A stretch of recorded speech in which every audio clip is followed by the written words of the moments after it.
자, 여러분 안녕하십니까? 머니앤테크의 우종석입니다. 자, 오늘 여러분들이 다룰 기업은 바로 삼성전자를 다룰 예정입니다. 삼성전자가 현재 제일 잘 나가고 잘 만들고 있는 기술에 좀 한번 집중을 해보려고 합니다. HBM이라는 딱 이 세 단어에 완전 집중을 한번 해보겠습니다. 제가 또 삼성전자에서 정말 공정을 하셨던 연구소 출신의 우리 천연준 선생님을 모시고 이야기를 할 겁니다. 자, 천연준 선생님 먼저 우리 구독자분들께 인사 한번 부탁드릴게요. 네, 안녕하세요.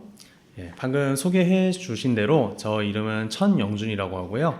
저는 삼성전자 반도체 연구소에서 공정개발 기술팀에 있었고요. 지금은 변리사로 반도체와 관련된 특허를 쓰고 있습니다. 자, 최근에 삼성전자가 7세대 HBM4E 12단을 샘플을 보냈다. 우선은 그 세대라는 것이 어떻습니까? 자동차 연식이라고 생각하면 됩니다. HBM 1, 2, 2E, 3, 3E, 4. 근데 2가 제가 2라고 말씀을 드렸잖아요. 인핸스드의 약자로서 그 이제 같은 숫자가 번호로 붙어져 있는 HBM 세대에 비해서 한 단계 약간 업그레이드된 그런 느낌이라고 보시면 됩니다. 자, 그러면은 12단이라고 되어 있습니다. 12단. 이거는 또 어떤 의미일까요, 선생님? 그러니까 이제는 많이 아시겠지만 HBM이라는 거는 D램이라는 메모리를 쌓아 올린 거죠. 맞습니다. 그리고 TSV라는 기술을 이용해서 뚫어서 이제 서로 연결을 시킨 겁니다. 그래서 그 12단이라는 거는 그 D램이 몇 개 올라가 있냐. 12개가 쌓여 있다. 그렇죠. 라고 보면 되고, 이 16단이면 16개가 쌓여 있다라고 보면 되겠네요. 네, 맞습니다. 자, 그러면은 우리가 HBM이라는 것을 볼 때 뭔 차이가 있습니까? 어떤 게 갑자기 늘었습니까?를 좀 궁금해하실 것 같아요. 어떤 부분을 먼저 보는 게 좋을까요? 결국은 HBM이라는 이름 자체가 고대역폭이잖아요. 맞습니다. 이름 자체에 대역폭이라는 말이 들어갔어요. 그러니까 그 대역폭에 영향을 주는 팩터들을 보면 됩니다. 우리가 서울 땅에 살고 있어요. 그래서 서울 땅의 크기가 크면 클수록 사람들이 많겠죠. 근데 제가 이제 크다고 말씀을 드린 거는 그만큼 D램의 적충수가 늘어나면 늘어날수록 거기에 살고 있는 사람들이 많아지는 겁니다. 근데 그런 용량뿐만 아니라 고속도로로 빨리 빠져나오려면은 개수가 많아야 되지 않겠습니까? 고속도로 개수가. 그 차선수, 그거를 우리가 IO라고 불러요. 그래서 결국 대역폭이라는 거는 그 자동차의 속도에다가 고속도로 개수를 곱한 겁니다. 그러면 6세대에서 7세대로 바뀔 때는 뭐가 더 늘었나요? 4에서 4E로 바뀔 때는 이제 속도도 늘어나고 용량도 늘어나고 그리고 뭐 에너지 효율이라는 것도 좀 이렇게 늘어났습니다. 일단 AI 칩, 그러니까 GPU 같은 것들 이제 연산을 할 때 엄청나게 에너지를 많이 잡아먹지 않습니까? 근데 사실 그것도 잡아먹지만 이동을 하는 것 자체도 또 에너지예요. 그래서 이동하는 양은 오히려 많아졌는데 에너지 효율은 좋아진 거죠. 오히려. 그런 기술을 바탕으로 했기 때문에 7세대 HBM 4E의 12단이 요 4개의 이 값들에 굉장히 개선을 시켰다. 그리고 앞으로도 이 4개의 값들을 누가 어떤 식으로 개선하느냐에 따라서 우리가 좋은 결과를 볼 수 있다. 라고 볼 수 있는 거네요. 정확하게 말씀을 하셨고 이제 제가 말씀을 드린 게 결국 판단 기준, 어떤 것들이 이제 좋아지면은 이제 이 HBM이 더 좋아진 걸로 볼 수 있느냐. 그리고 HBM도 SK 하이닉스도 만들고 마이크론도 만들고 삼성도 지금 만들고 있잖아요. 세 개를 비교할 수가 있겠죠. 원래 삼성도 7월에서 9월 사이에 샘플을 보낸다고 말을 했었어요. 이번 연도 초에. 그런데 갑자기 5월 달에 갑자기 이렇게 보내게 된 거죠. 그러면 이제 샘플을 보내는 거에 의미를 조금 말씀을 드려야 되는데 이 샘플을 보낸다고 해서 바로 뭐 수주가 되거나 양산하거나 그런 건 아닙니다.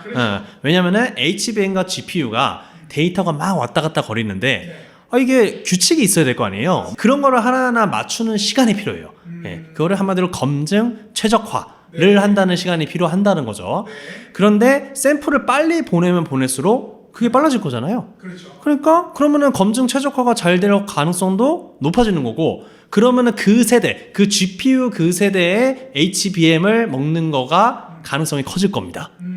그래서 샘플을 빨리 보내는 거가 조금 의미가 있다는 거죠. 삼성전자가 선전포고를 했다는 거죠. 자, 그럼 SK 하이닉스와 마이크론도 빠르게 캐치업을 해서 다음 스텝을 가려고 노력을 하겠네요. 그래서 SK랑 마이크론도 거의 비슷하게 이번 연도 하반기에 샘플을 내놓고 2027년도에 양산을 하려고 그렇게 발표를 했었는데 삼성이 먼저 선전포고를 했잖아요. 발등에 불이 떨어졌을 겁니다. 예. 그러니까 빨리빨리 개발을 하려고 하겠죠. 그러면은 품질 리스크 같은 게 조금 나타날 수도 있습니다. 원래 그렇잖아요. 이제 개발 기간이 있는데 야 쟤네 나왔대. 빨리 야 너네도 빨리 지금 개발해 라고 만약에 하면은 실수가 있을 수 있잖아요. 네. 물론 저희는 실수가 없으셨으면 좋겠습니다. 절대 실수를 바라는 건 아니고요. 네, 저도 아닙니다. 네. 근데 이제 혹시 이들의 경쟁 관계 중에 어떤 상황들이 있을 수도 있지 않을까라는 고민을 할 수도 있다는 거잖아요. 그거를 그러니까 말씀드린 겁니다. 예. 바라봐야 되는 어떤 팩터가 좀 있을 수도 있다.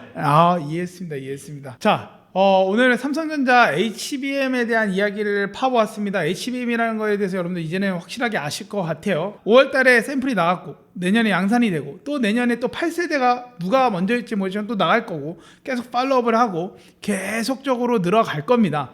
삼성전자라는 부분이 이제 또 최근 들어서 조금 왔다 갔다 많이 하고는 있지만 여러분들 절대 이 펀더멘탈을 흔들지 않는다라는 거 이미 이해를 하셨고 그 펀더멘탈에 어떤 요소들이 중요하다는 거 아셨을 겁니다. HBM 이제 나왔으니까 공부하면서 같이 따라간다고 치면은 삼성전자라는 주식이 얼마나 마음속에 안정감을 주는 주식인지에 대해서 여러분들 느낄 수 있을 거다 생각을 하게 됩니다. 선생님 다음번에는 제가 또 다른 기술을 한번 또 여쭈어 볼게요. 자꾸 이렇게 우리 구독자분들께 좀 더 쉬운 용어로 쉽게 한번 같이 이야기를 해주셨으면 좋겠습니다.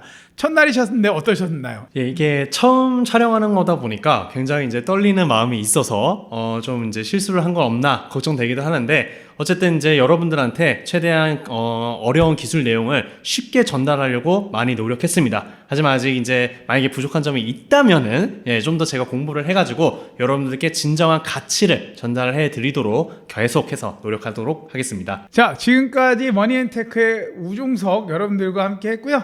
여러분들 또 다음 화에 또 좋은 분들 모시고 또 쉽게 이야기를 하도록 하겠습니다. 자, 정영 선생님 오늘 너무 감사했고요. 다음번에 또 뵙도록 하겠습니다. 감사합니다. 감사합니다. 네.